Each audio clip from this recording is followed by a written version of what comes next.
आखिर कैसे हो सकता है कि पाकिस्तान की बात हो और वहां पर साजिश ना हो?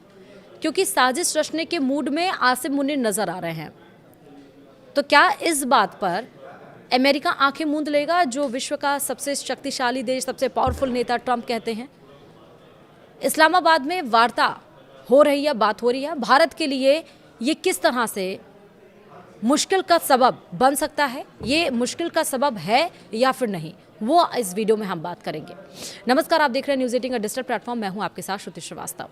अमेरिका और ईरान के बीच पाकिस्तान की मध्यस्थता से संभावित समझौते की खबरें भारत की सुरक्षा चिंताओं को नया मोड़ दे रही हैं। यदि यह डील हो गई तो पाकिस्तानी सेना प्रमुख जनरल आसिम मुनीर ट्रंप प्रशासन के और करीब आ जाएंगे। फिर मुनीर इसका फायदा उठाकर भारत के खिलाफ नई साजिश रच सकते हैं और वॉशिंगटन इस बार आंखें मूंद सकता है। सूत्रों के मुताबिक समझौते के बाद पाकिस्तान को अमेरिकी आर्थिक मदद मिलने की संभावना है। इससे आतंकी फंडिंग और बढ़ सकती है। वहीं सूत्रों के मुताबिक पहले से ही ऑपरेशन सिंदूर में तबाह किए गए कई आतंकी ठिकानों के बॉर्डर पर ज्यादा सुरक्षित तरीके से फिर सक्रिय होने की संभावना है। पहलगाम जैसी घटना दोहराए जाने का खतरा भी बढ़ सकता है। डोनाल्ड ट्रंप पहले भी पाकिस्तान को खुलकर सपोर्ट दे चुके हैं। यानी पाकिस्तान आर्मी चीफ मुनीर को व्हाइट हाउस में लंच पर बुलाकर ट्रंप ने साफ संदेश दे दिया था कि वे पाकिस्तान को खास तवज्जो दे रहे हैं।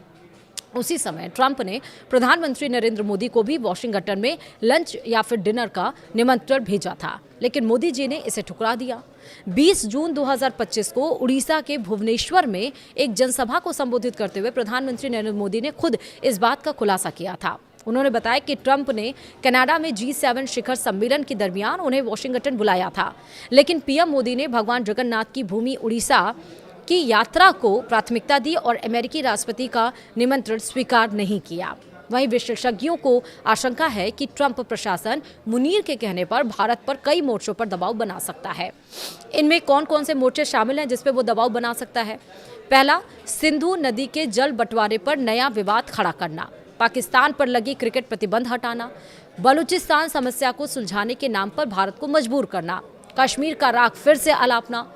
ट्रंप पहले भी इस मुद्दे की इस तरह की हरकतें कर चुके हैं। अगर पाकिस्तान ट्रंप का डार्लिंग बन गया तो आतंक के खिलाफ भारत की जीरो टॉलरेंस नीति को चुनौती मिल सकती है। हालांकि भारत हर स्थिति के लिए तैयार है। वहीं सूत्र ये भी कहते हैं कि पाकिस्तान ट्रंप गठजोड़ के बढ़ते संकेतों को देखते हुए सुरक्षा एजेंसियां बॉर्डर पर अतिरिक्त सतर्कता बरत रही हैं। ऑपरेशन सिंदूर के बाद सक्रिय हुए आतंकी ठिकानों पर नजर रखी जा रही है। वहीं ईरान अमेरिका समझौते में पाकिस्तान की भूमिका एक नई रणनीतिक स्थिति जरूर बना सकती है, लेकिन इसका वास्तविक असर कई कारकों पर निर्भर करेगा। सबसे बड़ा सवाल, क्या ईरान अमेरिका डील पाकिस्तान को नया स्पॉन्सर देगी? क्या ट्रंप फिर से भारत की उपेक्षा कर पाकिस्तान को दुलारेंगे? जवाब आने वाले दिनों में मिलेगा, लेकिन दिल्ली की चिंता जायज है। भारत की सुरक्षा और हितों की रक्षा के लिए कूटनीतिक और सैन्य दोनों मोर्चों पर पूरी तैयारी है। और ट्रंप का हमेशा से ये बिहेवियर रहा है, या फिर यूँ कहें कि अमेरिका का हमेशा से ऐसा बिहेवियर रहा है कि जो कमज़ोर देश होता है, उसने ईरान में, वियतनाम में, अफगानिस्तान में भी यही किया था कि जब वो पहले जो सिटी का मतलब कंट्री, जो देश उस आगे निकलने की कोशिश करता है, उसके आसपास रहता है, वो अमेरिका को टक्कर देने की कोशिश करता है, उन देशों को हमेशा वो कंट्रोल करने की कोशिश करता है। जैसे वेनेजुला को करने की कोशिश किया, वही सेम प्लान उसका ईरान में था।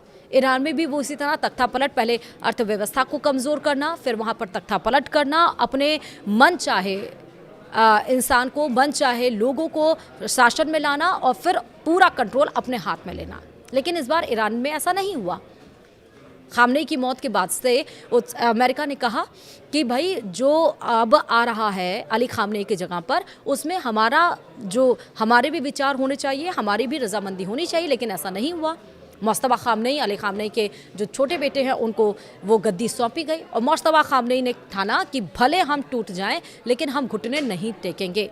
और साफ तौर पर यह भी आया सीज़फायर से पहले कि अस्थायी जो संघर्ष विराम है, जो युद्ध विराम है, वो नहीं होगा। हमारी शर्तों पर ही स्थायी संघर्ष विराम होगा, युद्ध विराम होगा। अपने शर्तों के साथ 2 हफ्तों की सीज़फायर हो गई। तो यानी कहने, और इस मीटिंग कहाँ हुई? इस्लामाबाद में। तो इसका मतलब ये है कि आप देखिए वहाँ पर सबसे मजबूत देश कौन है? भारत, जो अर्थव्यवस्था में मजबूत है, जो डिफेंस में मजबूत है, जो अपनी राजनीति में मजबूत है, जो अपनी कूटनीति में मजबूत है।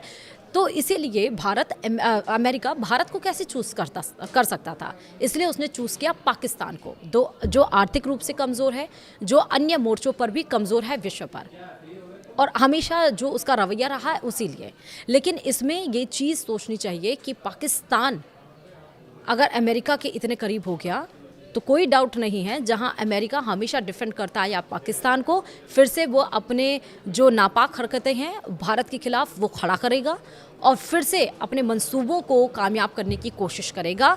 इसीलिए हमने कहा कि कूटनीतिक और सैन्य दोनों मोर्चे पर पूरी तैयारी है। हालांकि रक्षा मंत्री राजनाथ सिंह कह चुके हैं कि इस बार अगर आंख उठाई तो आंखें निकाल ली जाएंगी।